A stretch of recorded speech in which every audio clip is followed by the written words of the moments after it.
हाय friends, welcome back. तो once again we are here.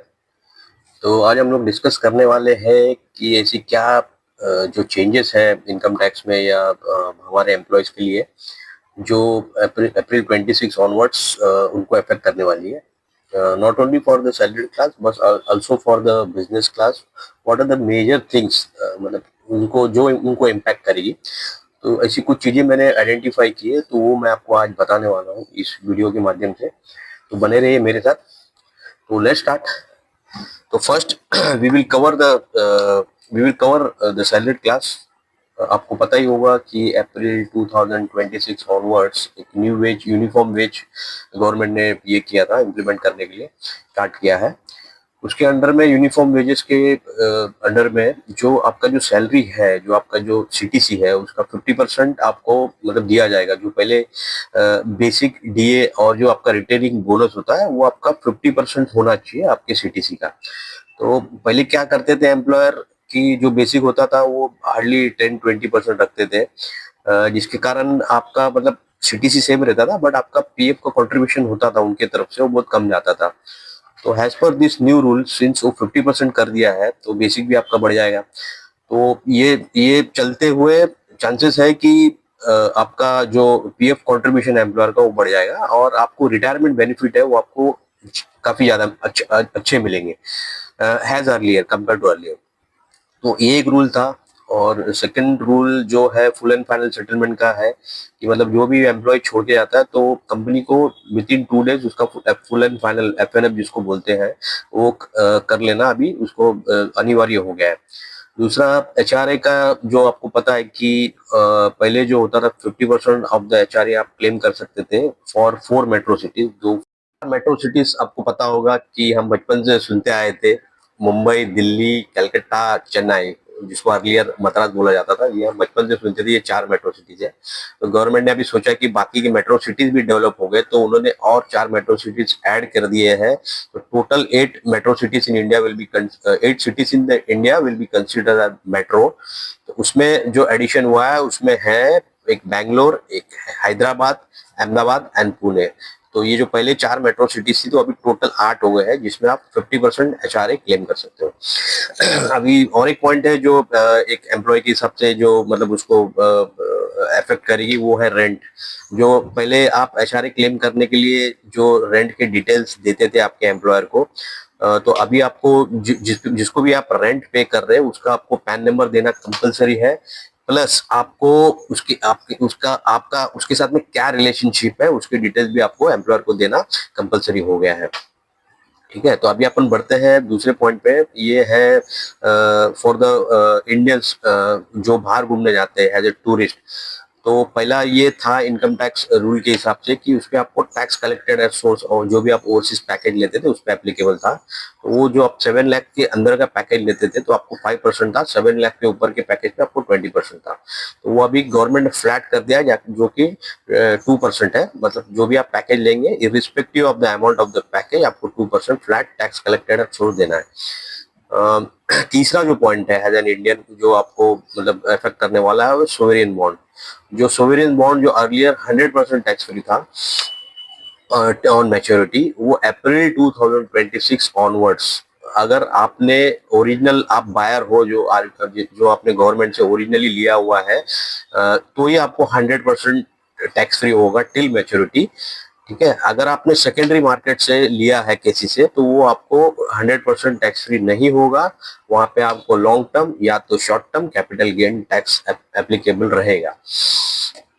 तीसरा मतलब वापस हम जाते हैं एक हैज एन मतलब हैज एन इंडियन, एक सबके लिए एप्लीकेबल है, not only for the employ और बिजनेस क्लास। जो एजुकेशन अलाउंस है वो जो था पहले only 100 rupees per month per child for 2 child maximum था, वो बढ़ाकर अभी 3000 rupees per month per child किया हुआ है, एप्लीकेबल फॉर 2 चाइल्ड ओनली।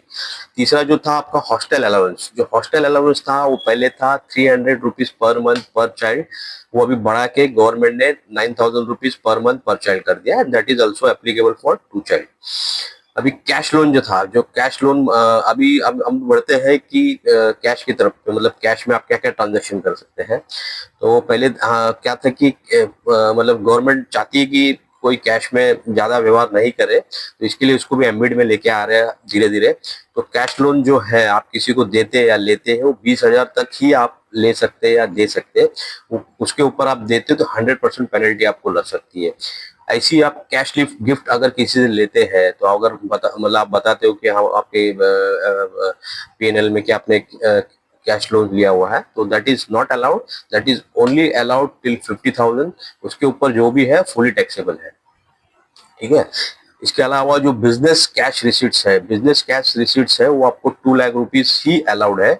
उसके ऊपर आपको जो भी आप बिजनेस कैश रिसीट लोगे, 100% पेनल्टी है इसके। और जो कैश रखते हैं, मतलब अनक्लेम जो आपके पास जो कैश है, अनएक्सप्लेन्ड कैश है, जो आपके पास पड़ा हुआ है और कुछ हो जाता है, मतलब वो कुछ स्क्रूटिनी में आ जाते हैं, किधर आप पकड़े जाते हो और जिसका आप एक्सप्लेनेशन दे नहीं सकते हो कि ये कैश आपके पास आया कहाँ से, तो उस पे आपको 84% पेनल्टी लग सकती है।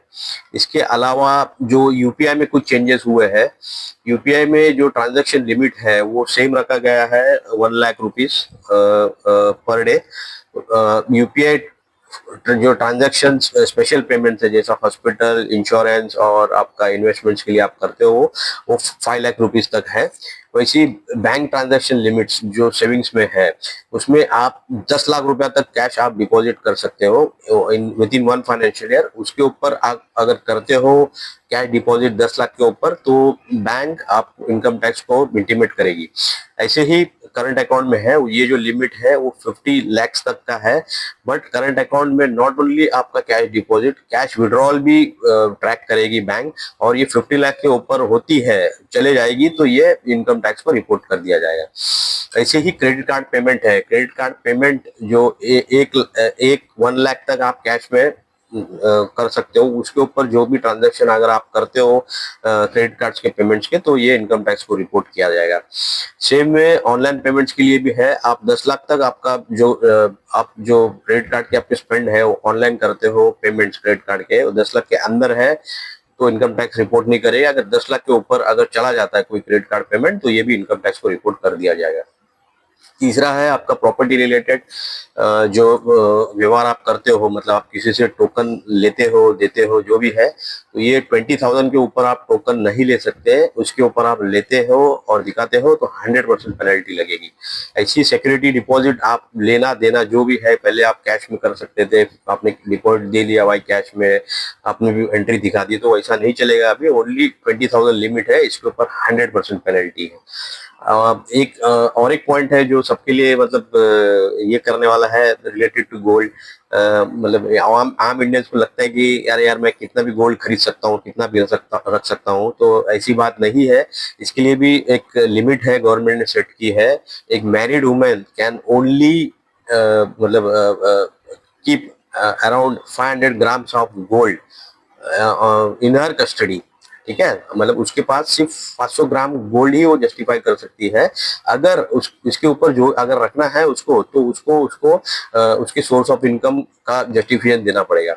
ऐसी एक अनमैरिड वुमन के लिए ये लिमिट है 250 ग्राम्स के, मतलब 250 ग्राम तक ही वो अनमैरिड वुमन वो गोल्ड जस्टिफाई कर सकती है। उसके ऊपर अगर रखना है तो इसमें कोई लिमिट नहीं है, but she has to justify कि ये मेरे पास गोल्ड आया कैसे, क्या सोर्स से आया हुआ है। ऐसी मैरिड मैन के लिए 100 ग्राम तक ही लिमिट है। तो ये मतलब बहुत वैलिड अच्छा पॉइंट है कि मतलब आप मतलब कुछ लोगों को मैंने देखा है कि गोल्ड में कैश खरीद के रख दो और जैसा होएगा, मतलब अगर ऊपर जाता है तो बेच दो। बट ये अभी गवर्नमेंट भी इसको ट्रैक कर रही है, तो मतलब कि आप अगर ये कर रहे हो और आप पकड़े गए तो इसमें दिक्कत हो सकती है आपको। तो ये कुछ चीजें हैं जो मैंने कवर की है रिलेटेड टू द चेंजेस और which are going to face in 2026 और जो आम आदमी को अफेक्ट करेगी। तो I hope I am able to cover the entire, मतलब पूरा तो नहीं कवर किया क्योंकि ये बहुत बड़ा टॉपिक है। इसमें डिटेलिंग ग्रैनुलर लेवल पे जाएंगे तो it will be a very good discussion, ये चलते रहेगा 3-4 घंटे का। तो मैंने जो इम्पोर्टेंट पॉइंट्स थे जो मतलब एक नॉर्मल आदमी को एक पता होने चाहिए, वो मैंने कवर करने की कोशिश की है। I hope you like the video. Thanks for watching the video. Thank you.